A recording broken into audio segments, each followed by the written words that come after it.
국민연금도 상속받을 수 있다는 사실 알고 계시죠? 국민연금공단에서 제대로 알려주지 않는 4가지 내용에 대해서 알아보도록 할게요. 시청하시면서 좋아요 한 번씩 꼭 눌러주세요. 국민연금은 가장 쉽게 설명드리자면 대한민국에서 돈을 버는 사람이면 강제적으로 가입해야 하는 공적연금으로 나이가 들어 생계가 어려울 때 기본 생활을 유지할 수 있도록 하는 연금 제도입니다. 자, 그런데 국민연금 가입자가 사망했을 경우에는 유족연금을 받을 수 있는데요. 유족연금의 숨겨진 비밀 한번 살펴보도록 하겠습니다. 유족연금의 숨겨진 비밀 첫 번째, 국민연금 가입자가 배우자가 없을 경우 상속되는 순위를 한번 볼게요. 1순위는 배우자, 2순위는 25세 미만의 자녀, 3순위는 60세 이상의 부모, 4순위는 19세 미만의 손자녀, 5순위는 60세 이상의 조부모에게 상속됩니다.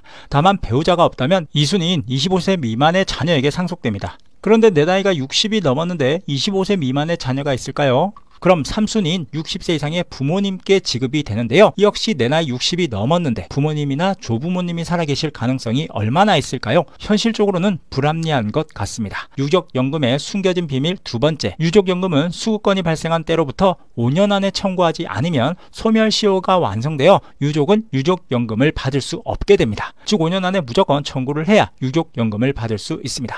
유족연금의 숨겨진 비밀 세 번째, 국민연금은 중복으로 지급하지 않습니다. 남편과 아내가 둘 다 국민연금을 받고 있다가 2명 중 1명이 사망하게 될 경우 당연히 남은 금액은 아내에게 지급될 것이라고 생각을 하게 되는데요. 하지만 국민연금은 절대 호락호락하지 않습니다. 배우자의 유족연금을 포기할 경우 국민연금액의 60%에 30%만 지급받을 수 있습니다. 이건 또 무슨 소리냐고 하실 수 있는데요. 만약 남편이 180만원, 아내가 100만원의 국민연금을 받고 있다고 가정해 볼게요. 남편이 사망하게 되면 남편 연금 180만원의 60%인 108만원을 받을 수 있습니다. 그런데 108만원을 다 주는 것이 아닙니다. 108만원의 30%인 32만원을 지급받을 수 있게 됩니다. 즉 아내가 받을 수 있는 국민연금 100만원을 받고 있다면 32만원만 추가로 더 받으실 수 있게 됩니다. 그럼 살아있는 아내의 국민연금을 포기하면 남편 연금인 180만원을 받을 수 있는 것이 아니냐라고 생각하실 수 있는데요. 남편 연금 180만원의 60%, 즉 108만원만 지급받을 수 있게 됩니다.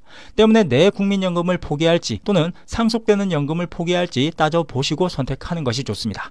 유족연금의 숨겨진 비밀 네 번째, 유족연금 수급권의 소멸이라는 항목이 있는데요. 유족연금은 재혼을 하게 되면 소멸하게 됩니다. 배우자의 사망으로 유족연금을 받았지만 다른 사람과 재혼하게 된다면 다른 사람과 결혼을 했으니 더 이상 유족연금을 지급하지 않겠다는 건데요. 내가 받고 있던 유족연금은 소멸해서 없어지게 됩니다. 자, 이처럼 오늘은 국민연금에 숨겨진 불편한 진실에 대해서 알아보았는데요. 국민연금 분명 노후에 반드시 필요한 공적연금일 수 있습니다. 하지만 국민연금을 지금처럼 운영한다면 2056년이 되었을 때 재정이 바닥 난다고 하는데요. 과연 국민연금 저도 제대로 받을 수 있을지 걱정이긴 하네요. 하지만 제대로 된 노후 준비가 없다면 노후에 정말 힘든 삶을 사실 수 있기 때문에 노후 준비도 튼튼히 해두시면 좋겠습니다. 그럼 오늘 영상은 여기까지 할게요.